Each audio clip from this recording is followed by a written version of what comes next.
इस बात के लिए तैयार हो गए और उन्होंने ईस्ट इंडिया कंपनी को भारत में व्यापार करने के लिए अनुमति दे दी।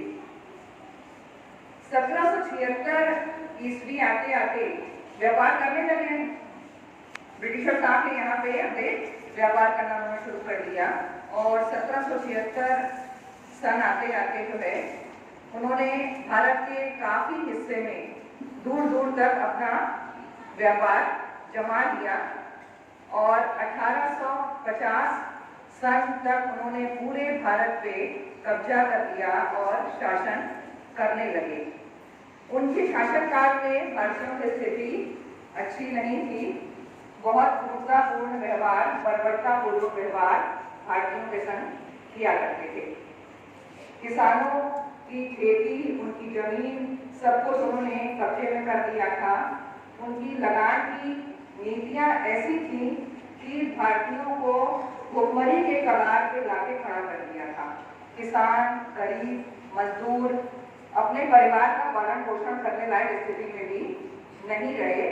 उन्होंने ये निर्णय किया कि हम लोग ब्रिटिश आर्मी को, अंग्रेजों की सेना को ज्वाइन कर लेते हैं ताकि कुछ हमको मिल जाए अपने परिवार के भरण पोषण के लिए, और उन्होंने वैसा किया भी।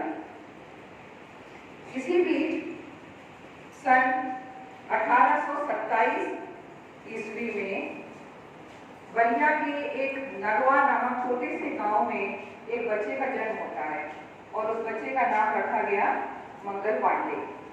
मंगल पांडे बचपन से बहुत होनहार थे और जैसे जैसे वो बड़े होते गए पहलवानी में उन्होंने माहिर हुए।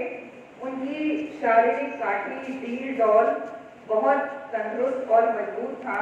उनकी हाइट 6.5 फीट की लगभग थी, उससे ज़्यादा ही थी।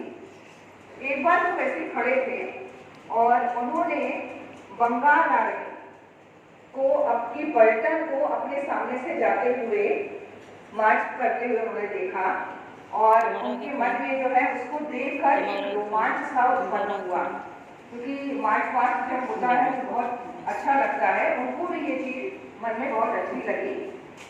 दूर से जो है उन्हीं का बंगाल आर्मी का एक सैनिक निकल कर आया और इनसे बोला, इनको देख रहा था, इनकी काठी देख रहा था, इनकी हाइट देख रहा था।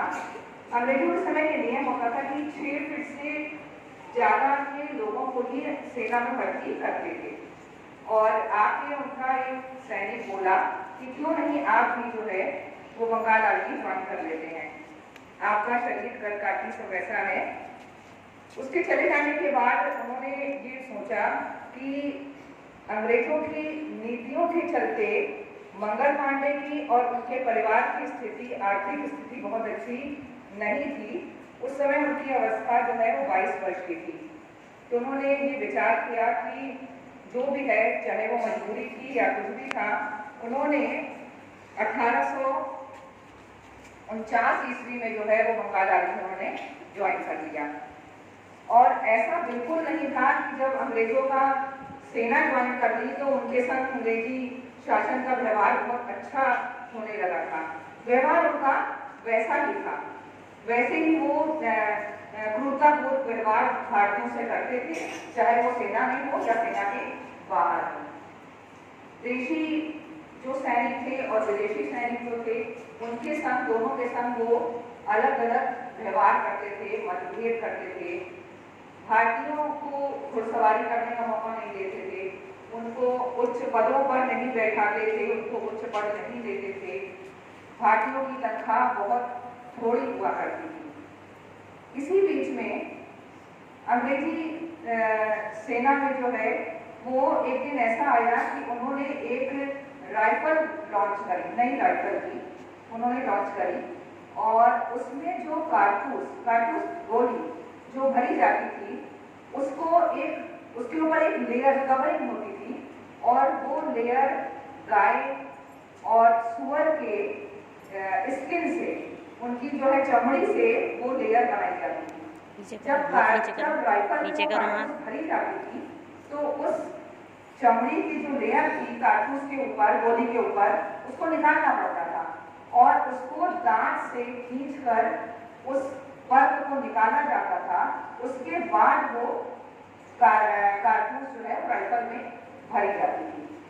इस बात का पता भारतीय सैनिकों को लगा, उनको बहुत क्रोध आया, अंदर ही अंदर कुछ वो कर नहीं सक रहे थे, आक्रोश हुआ। भारतीय सेना में हिंदू भी थे और मुसलमान भी थे। गाय जो है वो हिंदुओं के लिए जहाँ एक और आस्था का विषय थी, धर्म का विषय थी, वहीं मुसलमानों में सुअर का इस्तेमाल करना जो है वो वर्जित माना जाता था, वो उसको अच्छा नहीं समझते थे। तो ऐसी स्थिति में वो क्षण ऐसा आया कि हिंदू और मुसलमान एक हो गए इस बात को लेकर के कि इसका जो है विरोध किया जाएगा।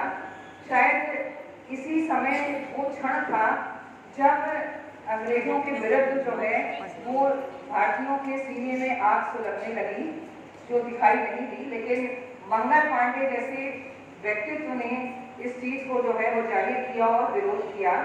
जब मंगल पांडे को इस चीज का पता लगा तो वो ब्राह्मण होने के नाते, क्योंकि वो ब्राह्मण थे, तो ऐसी स्थिति में उनको जो है वो शौक में चले गए, उनको जो है बहुत क्रोध आया, अंदर से सोचने लगे कि ये हम लोग क्या कर रहे हैं।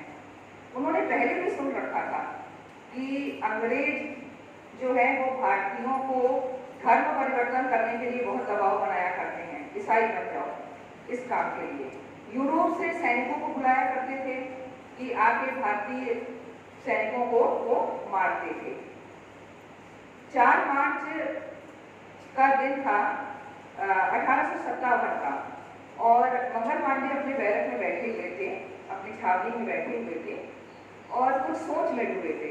शायद वो कारतूस वाली बात उनके दिमाग में चल रही थी कि हम लोग के संग ये अन्याय हो रहा है और ये क्या हो रहा है, हम लोग इसको सह रहे हैं।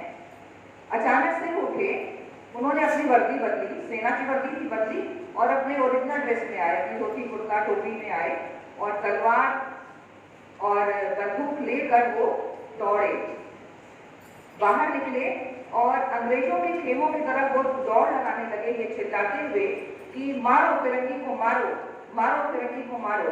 ये कहते हुए वो अंग्रेजों के खेमे की तरफ दौड़ने लगे और भारतीय सैनिकों को भी जो है वो एक तरह से अंग्रेजों के विरुद्ध भड़काने का काम वो कर रहे थे।